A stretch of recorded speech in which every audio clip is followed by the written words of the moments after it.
Para o homem, Jesus representa o tipo da perfeição moral a que a humanidade pode aspirar na Terra. Deus nos oferece como o mais perfeito modelo e a doutrina que ensinou é a mais pura expressão de sua lei.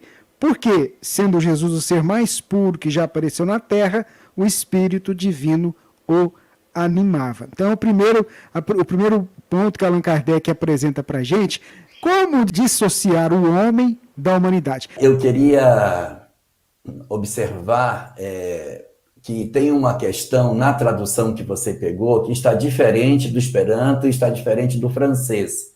Eu dei uma olhadinha nessas perguntas. Como eram essas perguntas, eu fui dar uma pesquisada um pouco mais de perto, né?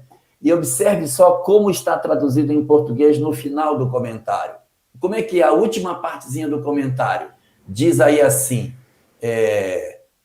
sendo ele o mais puro de quantos têm aparecido na Terra, o Espírito Divino o animava. Qual é a conclusão? Que o Espírito Divino o animava porque ele era o Espírito mais puro da Terra. Não é isso? Sendo ele o Espírito mais puro, o Espírito Divino o animava. Não é assim que está em Esperanto e não é assim que está em francês, que é o mais importante, né?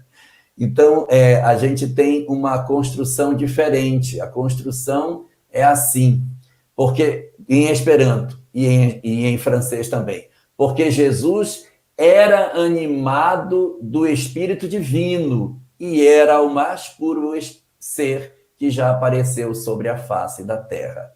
Então, não está dizendo que uma coisa decorre da outra, está dizendo ele era animado pelo Espírito Divino e o mais puro, o que significa dizer que não retira dos outros a possibilidade de também serem animados pelo Espírito Divino, como está posto no francês também. Eu não vou ler em francês porque eu não sei ler, mas não sei falar, mas dá para a gente entender aqui, porque ele diz a mesma coisa. Ele era animado por um Espírito Divino e ele era o mais evoluído ser que passou sobre a Terra. Assim está no francês. E isso é muito, muito significativo. Agora vamos para a pergunta: como dissociar o homem da humanidade? É porque muitas vezes, quando a gente fala humanidade, a gente se exclui e a gente diz assim, mas a humanidade tem que aprender a amar, meu Deus, mas a humanidade é muito cruel. Olha como a humanidade... Aí a gente trabalha como um ser coletivo e se esquece de fazer um movimento, porque eu fico olhando para os outros e digo, nossa, mas tem muita maldade, o mundo é muito mal. E em cima disso, eu, de certa maneira, me acomodo, porque eu olho para quem está na retaguarda e digo, nossa, como a humanidade é cruel. Mas quando eu trato Jesus como modelo e guia da criatura e não da coletividade, eu tenho que olhá-lo para mim, em que ele se torna modelo e guia para mim, modelo e guia para os outros, modelo e guia para cada indivíduo particularmente, e não no sentido de que a coletividade tem que andar.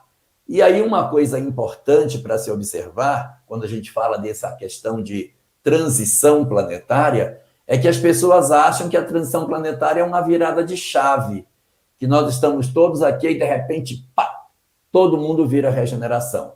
Não é assim. Emmanuel tem uma frase bonita sobre isso, em que ele diz que o evangelho se desdobrará sobre a terra palmo a palmo, conquistando coração a coração. Então é um por um.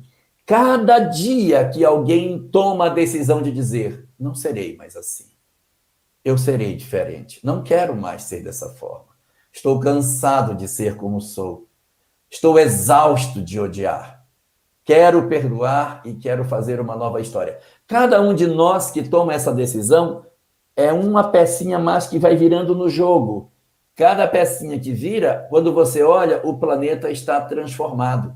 E é assim que vai acontecendo. As pessoas vão se transformando como se nós fôssemos individualmente uma peça que tem uma parte má e uma parte boa. E a gente vai e vira essa parte para cima.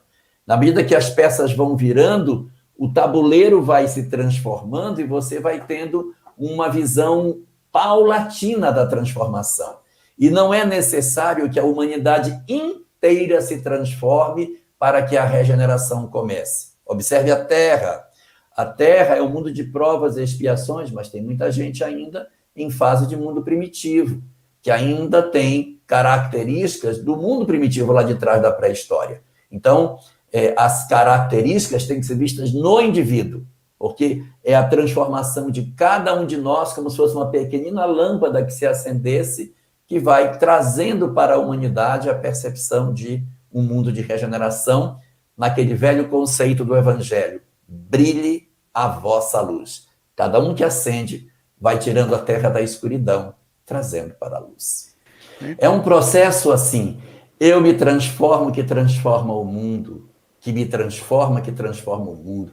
É um processo de círculo virtuoso, no qual a minha mudança interfere lá fora. Não tem como eu me mudar e não transformar lá fora, porque se eu me mudei, eu quero mudar o fora.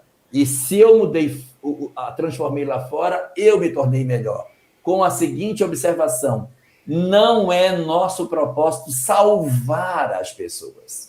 Não é, mas é nosso trabalho oferecer as condições.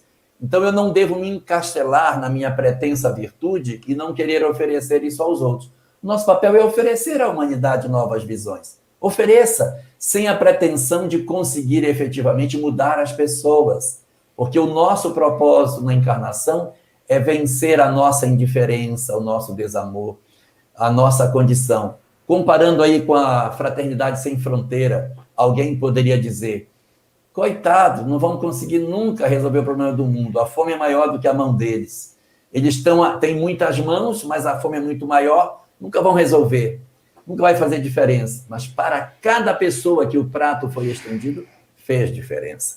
Então você tem que pensar no indivíduo. Se eu fico na minha indiferença, se eu me encastelo na minha condição de vida e não contribuo, eu automaticamente falo para mim mesmo da minha indiferença. Se o outro não segue, trazendo isso para o ambiente familiar, se eu tenho um filho que é difícil, então meu papel é convertê-lo? Não, esse papel é orientá-lo. Se ele não segue, aí a questão já é dele.